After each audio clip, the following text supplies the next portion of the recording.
Here we go. We're out here at Sugarloaf Mountain Vineyard, Montgomery County, Maryland. I don't usually do wine, but I'm going to try a little wine tasting event today. Get a little bougie on Labor Day weekend. You know how we do it. Before we get started, quick ad. We're going to go with Fitbit. Premium watches, premium fitness trackers. We went hiking this morning. It counted my calories that I was burning, my steps, my heart rate, made sure I was in optimum form to perform on my hike. So got to shout out Fitbit.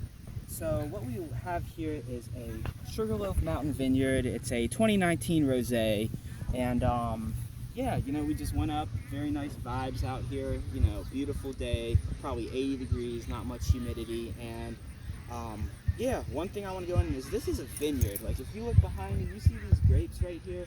Like they grow their stuff here. This is one of the finest vineyards in Maryland, and yeah, we're gonna give their 2019 rosé a shot. Ooh, now that pop, that's a 10 out of 10. You know, a beer can will typically go, pfft, but that was like a ping. Just hear it right out of the bottle. So I'm gonna hang on to this cork for later and pour myself a nice modest glass. Ooh, glug, glug, glug, glug, glug. Okay, so here's a sip. I don't really have much to compare it to. I don't drink wine that often, but here we go. So it's pretty good. I can taste the sweetness. I can really, smelling the nice grapes behind me is really resonating with the wine, you know, and when you take a sip, keep the pinky up.